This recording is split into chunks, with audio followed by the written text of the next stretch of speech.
전능하신 하나님 말씀 낭송 진리 추구에 관하여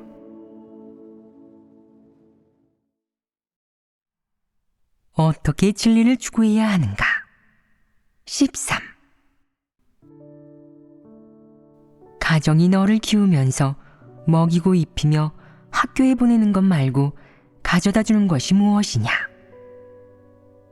가져다 주는 것이라고는 전부 골칫거리다. 그렇지 않으냐? 만약 이런 가정에서 태어나지 않았다면 너에 대한 갖가지 가정교육은 없었을 것이다. 가정교육은 없다 해도 사회의 교육이 있으니 너는 벗어날 수 없다. 어떤 시각으로 보든 이런 교육이 비롯된 곳이 가정이든 사회이든 이런 사상관점은 거의 모두 사탄에게서 비롯된다. 단지 가정마다 받아들이는 사회의 여러 말에 경중의 차이나 주안점의 차이가 있을 뿐이다.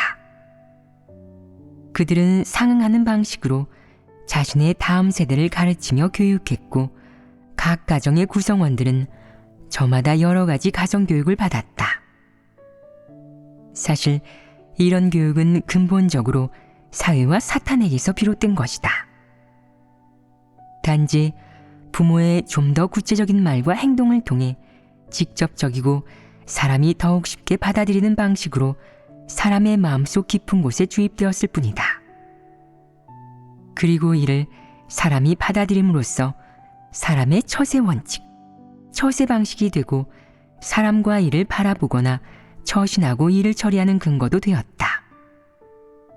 예를 들면 우리가 방금 이야기한 진과 북 소리에서 음을 듣듯 남의 말을 듣고 그 속뜻을 파악해라 라는 이 사상관점 역시 너에 대한 가정교육에서 비롯된 것이다. 가정이 어떻게 교육하든 사람은 가족 구성원의 관점으로 그것을 긍정적인 사물, 자신의 부적으로 받아들이고 그것으로 자신을 보호할 것이다.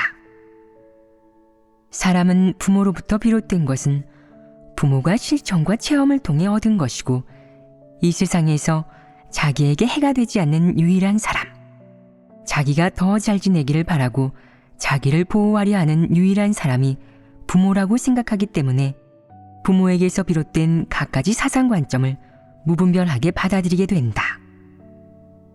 그렇게 사람은 갖가지 사상관점에 대한 부모의 가정교육을 자연스레 받아들이게 되는 것이다.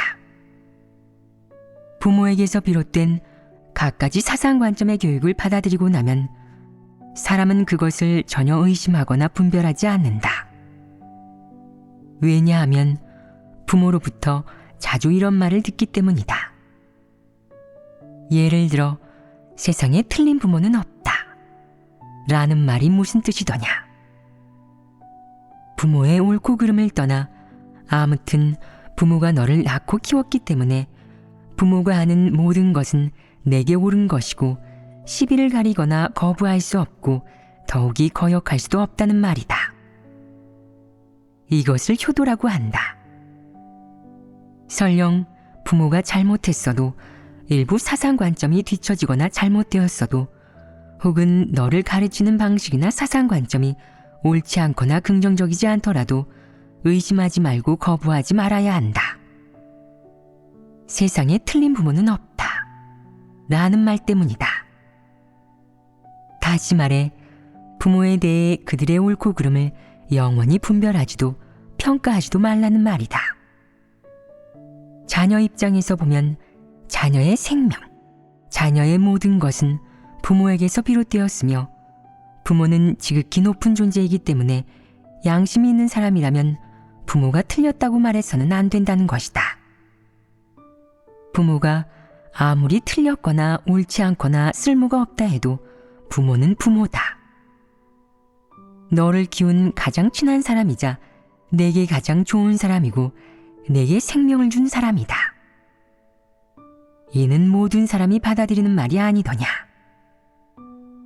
부모에게 이런 심리가 있기 때문에 그들은 너를 함부로 대하고 여러 방식으로 내가 여러 일을 하게끔 인도하며 내게 갖가지 사상을 주입한다. 그들의 입장에서 보면 그들은 내 취지는 옳아. 다 널 위한 거라고. 내 모든 것은 내가 준 것이고 넌 내가 낳고 키웠으니 널 어떻게 대하든 틀린 게 아니야. 내가 하는 일은 모두 널 위한 거니까 내게 해가 되거나 널 곤란하게 만들지 않을 거야. 라고 생각한다. 그러면 자녀의 입장에서 세상에 틀린 부모는 없다. 라는 말을 근거로 부모를 대하는 것이 옳은 태도이냐? 결코 옳지 않다. 그럼 이 말을 어떻게 분별해야 하겠느냐? 몇 가지 측면에서 이 말의 잘못된 점을 해부할 수 있겠느냐? 자녀의 입장에서 본다면 자녀의 생명과 몸이 부모에게서 왔고 부모가 자녀를 키워주었으니 자녀는 부모의 말을 청종하고 효도해야지 부모의 잘못을 들추면 안 된다. 그 숨은 뜻은 부모가 어떤 사람인지 분별하면 안 된다는 것이다. 이런 시각으로 분석하면 이 관점이 옳겠느냐? 이 일은 진리를 근거로 어떻게 바라보아야 하겠느냐? 어떤 말이 올바르겠느냐? 자녀의 몸과 생명이 부모가 준 것이더냐? 사람의 육체는 부모가 낳았는데 그런 부모의 출산 능력은 어디에서 비롯된 것이냐?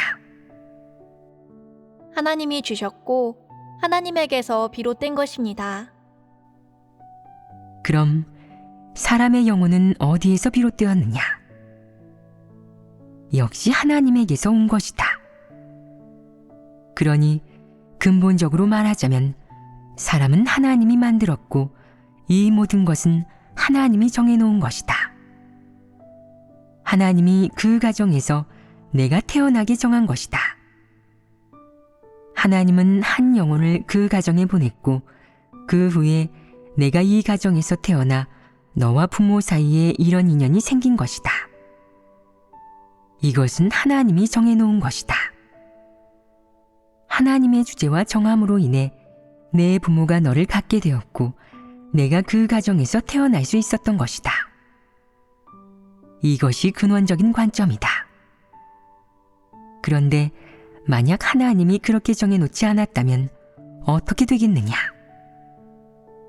그러면 부모는 영원히 너를 가질 수 없게 될 것이고 너는 영원히 부모와 자식이라는 관계가 없을 것이며 아무런 혈연 관계나 가족에도 없고 하등의 관련도 없을 것이다. 그러니 사람의 생명은 부모가 주었다는 말은 잘못된 것이다.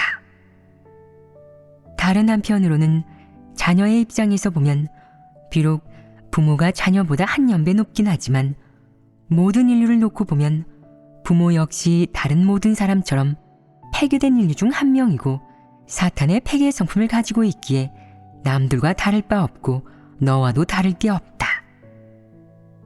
비록 형식적으로는 부모가 너를 낳았고 육적인 관계에서 너보다 한 연배가 높지만 사람의 성품 본질로 보면 너희는 똑같이 사탄의 권력 아래에서 살아가는 사탄에 의해 폐괴되어 사탄의 폐괴 성품이 있는 사람이다. 사탄의 폐괴 성품을 가지고 있다는 사실로 보면 사람 간의 본질은 모두 똑같다. 연배의 구분을 떠나 나이가 많든 적든 출생이 빨랐든 늦었든 본질적으로 사람의 폐괴 성품 본질은 모두 똑같다. 사탄의 폐괴를 거친 인간이라는 것은 다를 바 없다. 인성이 악하든 선하든 폐괴 성품이 있기에 사람과 이를 바라보고 진리를 대하는 시각과 입장은 매한가지다.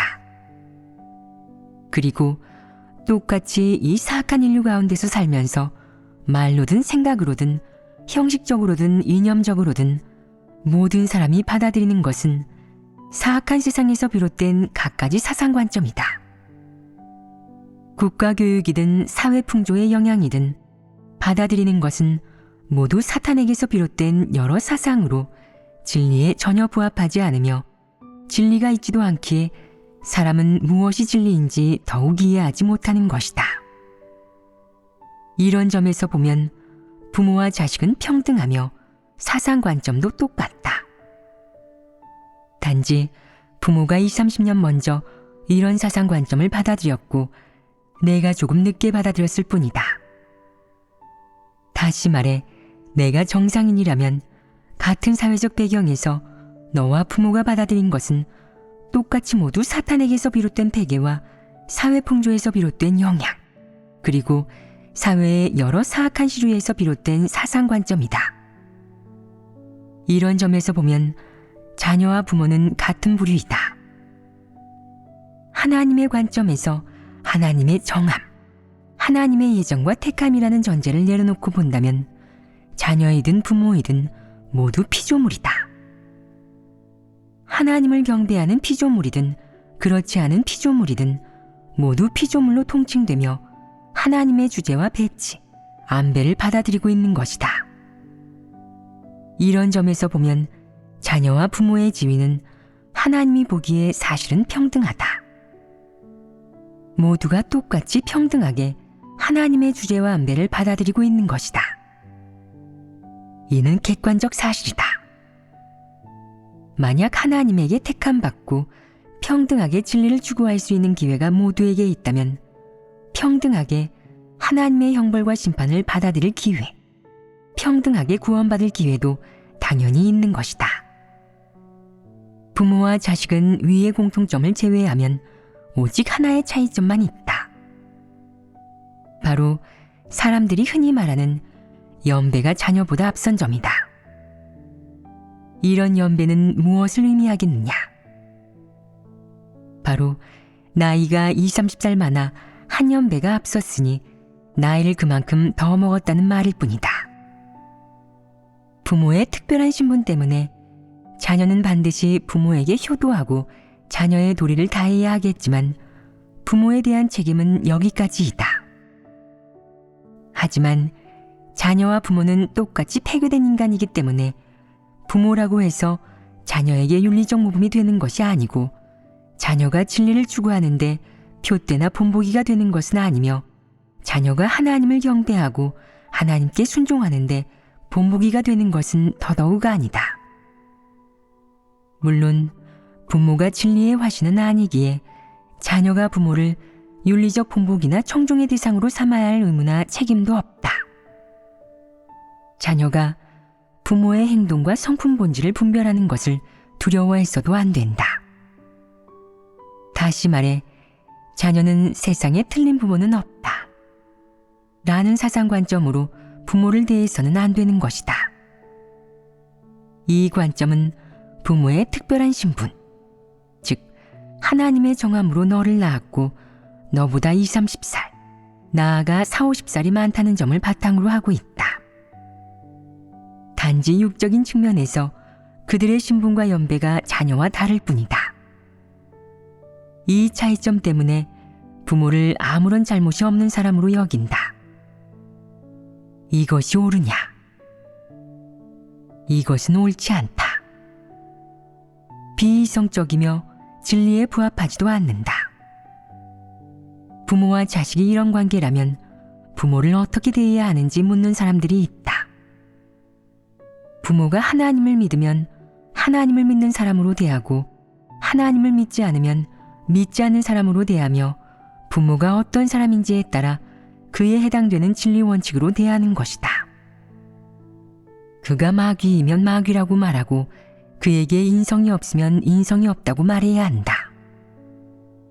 그가 내게 가르친 사상관점이 진리에 부합하지 않으면 너는 듣지 않고 받아들이지 않아도 되며 더 나아가 분별하고 폭로해도 된다.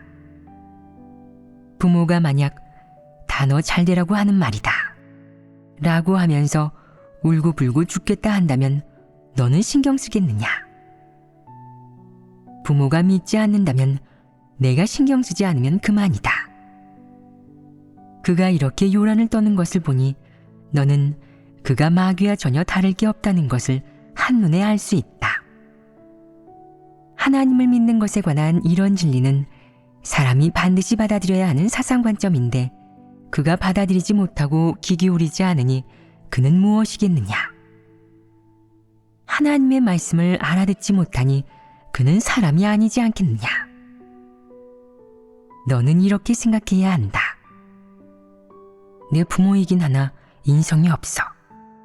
이런 사람이 날 낳았다니 정말 부끄럽기 짝이 없네. 내면에 사람의 영이 없어서 진리를 알아듣지 못한다는 걸 이번에 분별하게 됐어. 이렇게 확실하고 단순한 이치마저 알아듣지 못하고 함부로 짓거리면서 헐뜯는 말이나 하다니. 이제 확실히 알겠어. 속으로는 확실히 선을 그었지만 그래도 겉으로는 비위를 맞추면서 자녀의 책임과 도리는 다해야지. 여건이 되면 건강식품도 좀 사드리고 여의치 않으면 문안만 드리고 말자. 뭐라고 하든 대꾸하지는 않겠어. 그냥 틀린 대로 놔두지 뭐. 말이 안 통하는 마귀와 무슨 할 말이 있겠어. 날 낳고 키운 세월을 봐서 무난하고 돌봐드려야겠다. 그것만 아니었으면 절대 상관하지 않았을 테고 다시는 보고 싶지 않았을 거야. 어째서 너는 다시는 보고 싶지 않고 어떤 친분관계도 맺고 싶지 않겠느냐? 왜냐하면 내가 진리를 깨닫고 사람의 본질과 그릇되고 터무니없는 갖가지 사상관점을 꿰뚫어 볼 수 있게 되었기 때문이다. 이런 그릇되고 터무니없는 사상관점으로부터 사람의 어리석음, 강팍함, 사악함을 보고 그가 마귀임을 알아차려서 속으로 증오하고 역겨워하여 보고 싶어 하지 않는 것이다. 그나마 있는 일말의 양심은 자녀의 책임과 효도를 다하여 겨우 명절에나 무난하고 끝내도록 너를 지배할 뿐이다. 내가 하나님을 믿고 본분을 이행하는 것을 그가 가로막지 않으면 시간이 날 때 찾아가 무난하고 도무지 보고 싶지 않으면 안부 전화나 드리고 가끔 용돈을 붙이거나 필요한 물건을 사주면 그만이다. 돌봐주고 무난하며 옷을 사주고 안부를 묻거나 병이 들면 수발하는 것은 그저 사람의 감정과 양심의 필요를 충족시켜 효도하는 것일 뿐 진리를 실행하는 것이라고 볼 수는 없다.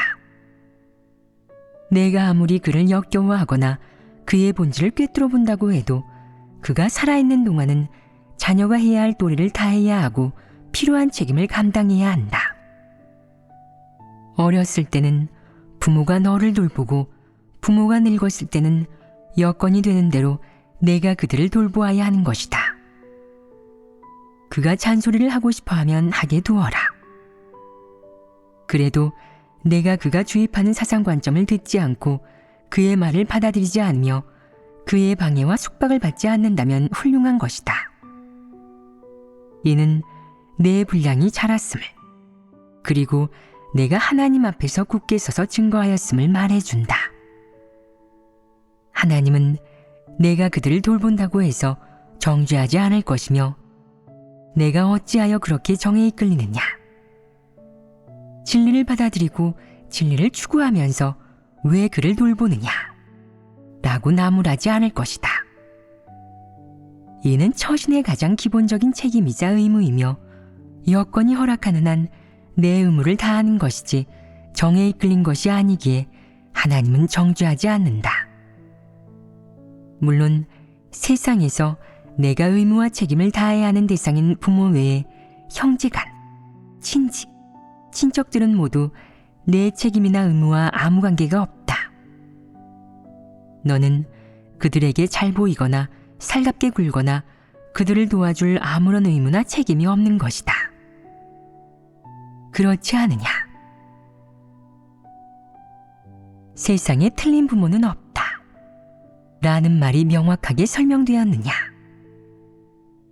부모는 어떤 사람이냐? 폐괴된 인간입니다. 그렇다. 부모는 폐괴된 인간이다. 만약 가끔 부모가 그리워 요새 부모님 건강은 어떠신지 모르겠네요. 내가 보고 싶으시려나? 퇴직은 하신 건가? 생활에 어려움은 없으신가? 편찮으실 때 돌봐줄 사람은 있으려나? 와 같은 생각을 하다가 또 이런 생각까지 한다고 치자. 세상에 틀린 부모는 없다잖아. 예전에 부모님이 날 때리고 호통치신 건 다 내가 훌륭한 사람이 되길 바라시는 자식 사랑이었던 거야. 역시 내 부모가 최고지. 세상에서 날 가장 아끼는 분들이야. 부모님이 나쁘다고 생각했었지만 지금 돌이켜보면 사실 그런 게 아니었던 거지. 세상에 틀린 부모는 없으니까. 이렇게 생각할수록 그들이 더욱 보고 싶어진다. 이런 생각이 좋은 것이냐? 좋지 않습니다. 좋지 않다. 그럼 어떻게 생각해야겠느냐? 어렸을 때 부모님은 날 두들겨 패고 욕하면서 내 자존심에 상처만 내고 다정하게 말해준 적도 격려해준 적도 없었어. 공부하라고 또 무용, 노래, 올림피아드 수학 같은 걸 배우라고 등 떠밀었는데 난 전부 싫었어. 부모란 정말 귀찮아. 지금은 하나님을 믿고 해방되어서 대학 졸업 전부터 나와 본부를 이행하는데 역시 하나님이 좋아. 부모님은 보고 싶지 않아. 내가 하나님을 믿는 것을 가로막으니 부모님은 마귀야. 라고 생각한다. 그러다 또 이렇게도 생각한다. 아니야. 세상에 틀린 부모는 없어. 가장 가까운 사람이 부모인데 보고 싶어 해야지. 이렇게 생각하는 것이 옳으냐? 옳지 않습니다. 그럼 어떻게 생각하는 것이 옳으냐? 예전에 저희는 부모님이 뭘 하든 그건 저희를 위한 것이니 저희에게 좋은 일이고 영원히 저희에게 해가 되지 않을 거라고 생각했습니다. 방금 하나님의 교제를 듣고서야 부모님 역시 폐괴된 인간이며 사탄에게서 비롯된 여러 사상 관점을 받아들였다는 것을 깨달았습니다.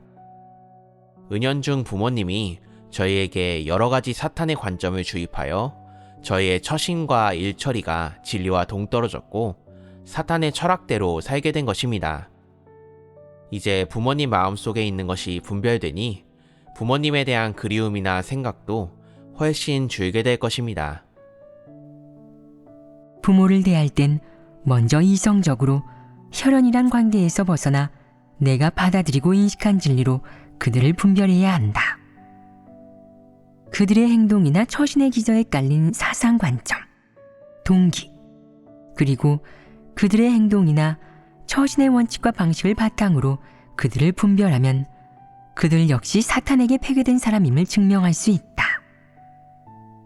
진리의 관점으로 그들을 바라보고 분별해야지 늘 부모가 대단하고 사심 없으며 자기에게 은혜를 베풀었다고 생각하면 안 된다.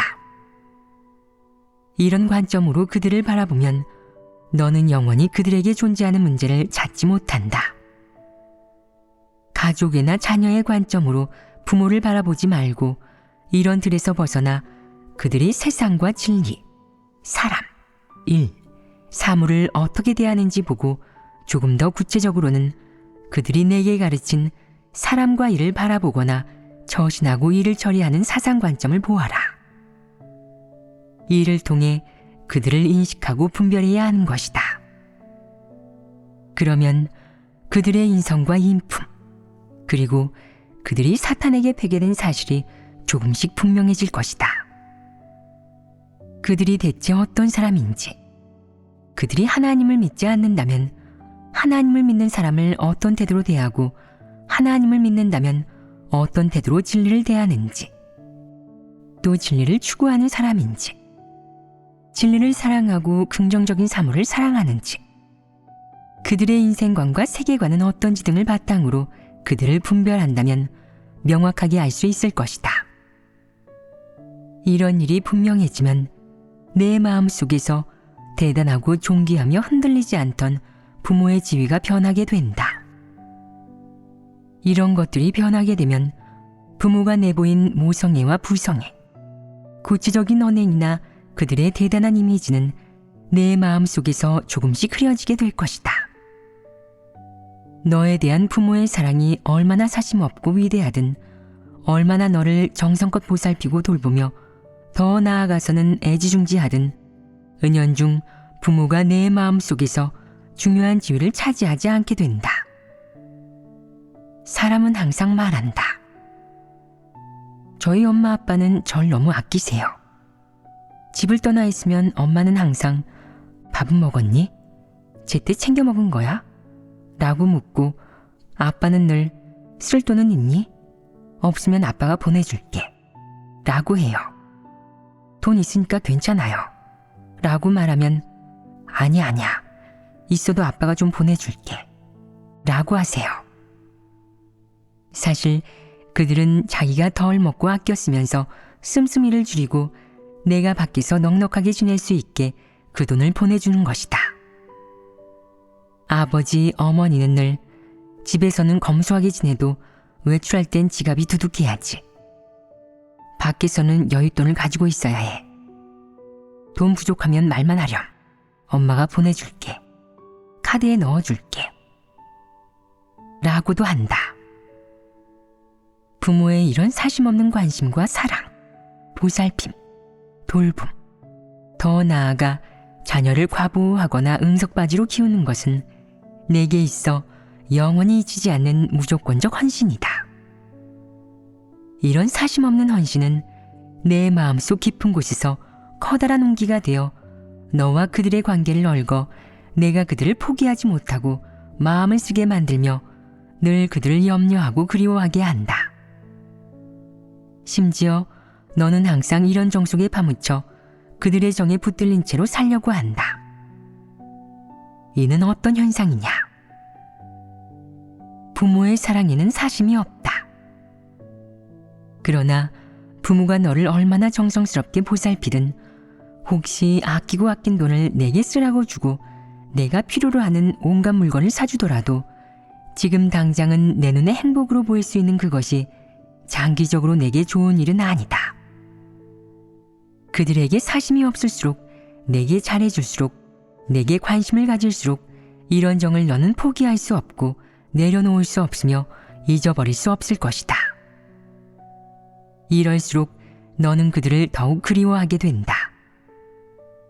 내가 효도를 하지 못하고 자식으로서 의무를 다하지 못할 때 그들에게 더욱 미안해질 것이다. 이런 상황에서 너는 그들을 냉정하게 분별하지 못하고 그들의 사랑과 헌신, 내게 해주었던 모든 것을 별것 아닌 것으로 치부하여 냉정하게 머릿속에서 지워버리지 못한다. 이는 내 양심 때문이다. 그런데 양심이 진리를 대변하느냐? 부모가 어째서 널 그렇게 대하겠느냐? 그들에게 정이 있기 때문이다. 그럼 그들이 내게 잘해주는 것이 그들의 인성 본질을 대변하느냐? 진리를 대하는 그들의 태도를 대변할 수 있겠느냐? 그렇지 않다. 넌 내 몸에서 떨어져 나온 몸뚱어리고 고생해서 키운 자식이야. 내가 무슨 생각을 하는지 내가 모르겠니? 라는 어머니의 말처럼 그들이 가족애와 유괴관계를 바탕으로 내게 잘 대해주는 것이 진정으로 잘 대해주는 것이겠느냐? 이것이 그들의 진면목이겠느냐? 또 그들의 인성 본질의 진정한 표출이겠느냐? 꼭 그렇지만은 않다. 내가 그들과 혈연 관계에 있기 때문에 그들은 내게 잘해주는 것이 마땅하다고 생각한다. 그런데 자녀로서 너는 그들이 내게 잘해주는 것을 다 갚지 못할 은혜라고 생각한다. 내가 만약 보답하지 못하거나 보답이 조금이라도 부족하면 너는 양심의 가책을 받을 것이다. 그렇게 양심의 가책을 받을 때 느끼는 감정이 진리에 부합하느냐? 다시 말해 그들이 내 부모가 아닌 평범한 사람이어서 사람들 속에서 너와 정상적으로 지낸다면 그들이 너를 이렇게 대하겠느냐? 결코 그러지 않을 것이다. 만약 그들이 내 부모가 아니어서 너와 혈연 관계가 없었다면 그들이 너를 대하는 방식과 태도는 아마 여러 다른 모습이었을 것이다. 돌봄, 보호, 과보호, 보살핌은 분명 아닐 것이고 내게 그 어떤 것도 사심없이 바치지 않을 것이다. 그렇다면 그들은 너를 어떻게 대하겠느냐? 그들은 아마도 내가 어리고 사회 경험이 없다고 너를 얕볼 것이다. 내 낮은 신분과 지위를 보고 너를 차별할 것이고 대화할 때는 언제나 거드름을 피우며 너를 가르치려 들 것이다. 어쩌면 내 얼굴이 그저 그렇다는 이유로 내가 아무리 말을 걸어도 상대해주지 않아 다가가지도 못할 수도 있다. 어쩌면 너를 쓸모없다고 여겨서 애초에 너와 교류하거나 상종하지 않을 수도 있다. 어쩌면 내가 성실하여서 궁금한 일이 있으면 너부터 찾아와 떠볼 수도 있을 것이고, 또 어쩌면 그는 내게 빈대붙을 생각만 할 수도 있다. 예를 들어 내가 저렴한 물건을 사면 그는 늘 자기에게도 좀 나눠주기를 바라거나 가져가고 싶어 할 것이다. 어쩌면 내가 길에서 넘어져 그의 부축이 필요할 때 그는 보고도 못 본 채 하는 것도 모자라 발길질을 하려 할 수도 있다. 어쩌면 버스를 탈 때 내가 자리를 양보하지 않으면 그는 내가 이렇게 나이가 많은데 어째서 양보하지 않니? 어린 녀석이 어쩜 사리분별도 못하는 게냐? 이놈이 어미도 없이 자랐나? 라면서 욕까지 할 수도 있다. 만약 이렇다면 내 마음속 깊은 곳에 숨겨진 부성애와 모성애라는 가족애가 그들 인성의 진정한 표출인지 생각해 볼 필요가 있다. 너는 항상 너에 대한 그들의 사심없는 헌신과 위대한 모성애와 부성애에 감동하면서 그들을 걱정하고 그리워한다. 그리고 자신의 생명으로 그들에게 보답하고자 한다. 이는 대체 무엇에서 기인한 것이냐? 만약 단지 양심에서 기인한 것이라면 이 정도로는 심각하다고 볼 수 없다. 구제가 가능하다. 그런데 만약 정에서 기인한 것이라면 골치 아프다. 그것이 갈수록 깊어져서 거기서 발을 뺄 수 없을 것이다. 너는 항상 이런 정에 젖어서 그들을 그리워하고 심지어 하나님을 저버리고 부모의 은혜에 보답할 때도 있을 것이다. 예를 들면 부모가 병세가 중에 입원했다거나 부모에게 큰일이 생겨서 그 어려움으로 인해 괴롭고 마음 아파한다는 소식을 듣거나 부모가 임종에 가깝다는 소식을 들으면 넌 어쩌겠느냐? 그때는 내 양심이 정에 이끌려 가겠는지, 아니면 하나님이 내게 가르친 진리, 하나님의 말씀이 내 양심을 주도하여 일을 결단하겠는지 그건 알 수 없다. 이 일의 결과가 어떨지는 평소 내가 부모와 자식의 관계를 어떻게 바라보는지, 그리고 부모를 어떻게 대해야 하는지에 관한 진리에 어느 정도 진입했는지에 달려 있으며, 내가 그들을 얼마나 꿰뚫어 볼 수 있는지, 인간의 본성 본질을 얼마나 인식할 수 있는지, 자기 부모의 인성과 인품, 인성 본질, 패괴의 성품을 얼마나 인식했는지에 달려 있다. 내가 가족이라는 이런 관계를 어떻게 대하는지, 그리고 내가 가져야 할 올바른 관점이 어떠한 것인지, 이것이 무엇보다도 중요하다. 이는 내가 아직 일이 닥치지 않았을 때 갖춰야 할 각 측면의 진리이다.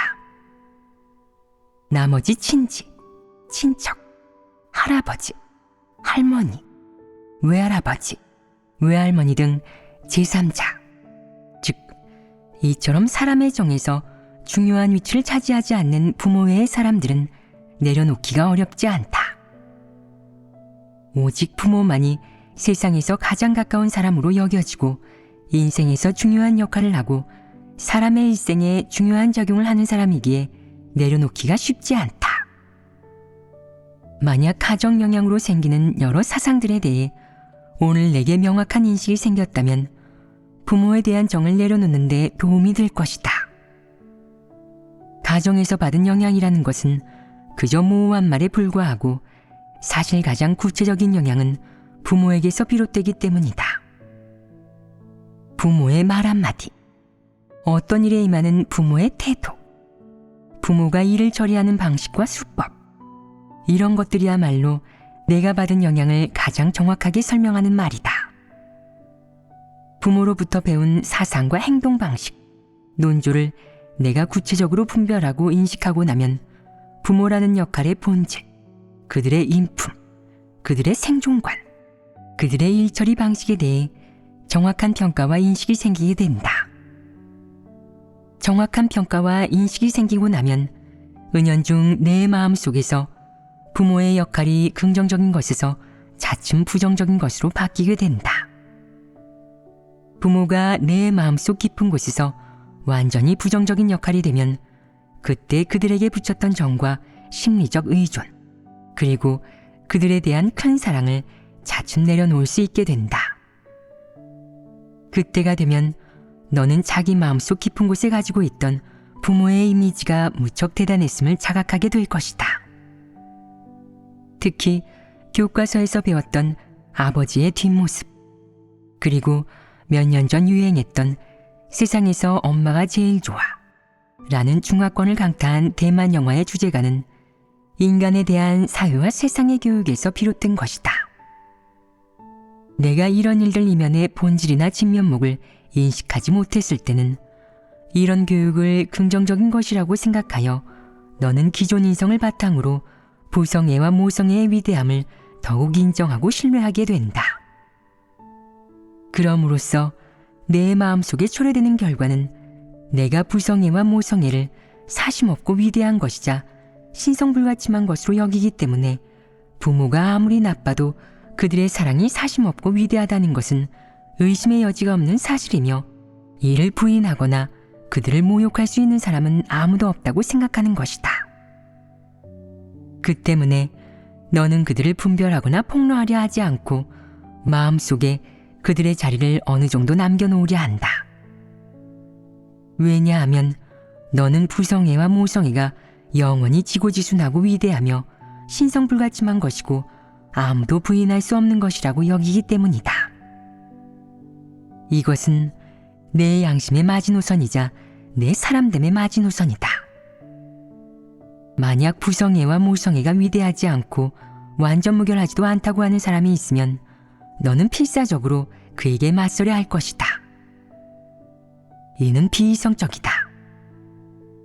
사람이 진리를 깨닫기 전에는 양심의 작용으로 전통적인 사상관점을 고수하거나 새로운 사상관점이 생기는데 진리의 관점에서 보면 이런 사상관점은 비이성적일 때가 많다. 내가 진리를 깨달았을 때 비로소 너는 정상이성의 범위에서 이런 일을 대할 수 있다. 그 때문에 사람의 인성에는 양심도 있고 이성도 있으니 양심이 이르지 못하고 미치지 못하거나 양심의 작용하에서 규범화되지 않고 긍정적이지 않은 것을 이성으로 규범화하고 바로잡을 수 있다. 그렇다면 어떻게 해야 이성적으로 될 수 있겠느냐? 사람이 진리를 깨달아야 한다. 사람이 진리를 깨달으면 더욱 확실하고 정확하게 모든 사물을 대하고 선택하며 분별할 수 있다. 그러면 진정 이성적으로 되고 이성이 양심을 뛰어넘게 된다. 이것이 사람이 진리 실제에 진입하면 나타나는 모습이다.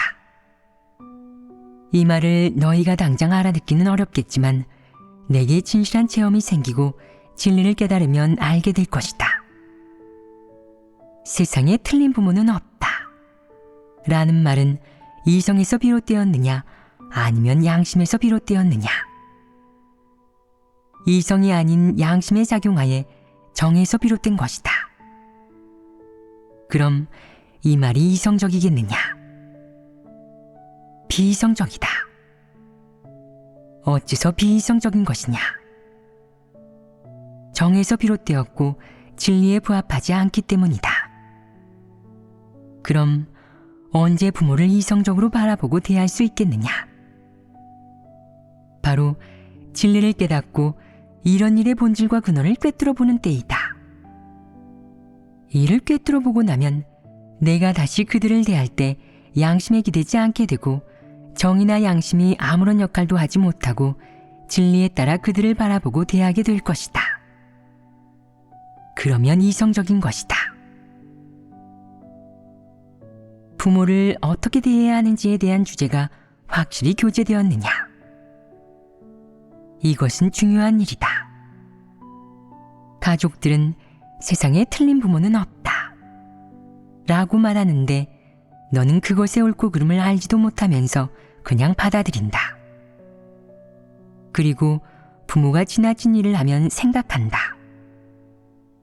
다들 세상에 틀린 부모는 없다고 하는데 어떻게 부모님이 틀렸다고 할 수 있겠어? 집안의 허물을 밖으로 드러내면 안 되는 법. 남한테 얘기하지 말고 혼자 삭혀야겠다. 세상에 틀린 부모는 없다. 라는 잘못된 말의 영향 외에 집안의 허물을 밖으로 드러내면 안 된다. 라는 말까지 더해졌다. 자기 부모인데 누굴 원망하겠어? 망신스러운 일은 남한테 얘기하지 말고 혼자 감당해야지. 부모님이랑 따져서 뭐해? 이런 가정교육이 사람의 일상, 사람의 인생길, 사람이 살아가는 과정에 언제나 가득해서 사람이 진리를 깨닫기 전이나 진리를 얻기 전에는 가정교육에서 비롯된 여러 사상 관점을 근거로 사람과 일을 바라보거나 처신하고 일을 처리한다. 사람은 늘 이런 사상에 의해 좌우되고 시달리거나 속박을 받아 손발이 묶인다. 심지어는 이런 사상에 이끌려 자주 사람을 잘못 보고 일을 잘못 처리하며 하나님의 말씀과 진리를 어긴다. 설령 사람이 하나님 말씀을 많이 듣고 항상 하나님 말씀을 기도하는 마음으로 읽고 교제한다고 해도 가정교육에서 비롯된 관점이 사람의 생각과 마음속에 깊이 뿌리 박혀 있기 때문에 사람은 이를 분별하지 못하고 막아낼 아무런 능력이 없다. 사람은 하나님 말씀의 가르침과 공급을 받아들이는 동시에 여전히 이런 사상에 좌우되며 이런 사상이 사람의 언행과 생존 방식을 이끌어간다. 그래서 가정에서 교육받은 사상의 주도하에 자기도 모르게 항상 하나님 말씀과 진리 원칙을 어기게 된다. 그러면서도 자기가 진리를 실행하고 추구하고 있다고 생각한다. 가정에서 배운 여러 말들이 결코 진리에 부합하지 않는다는 것을 전혀 모른다.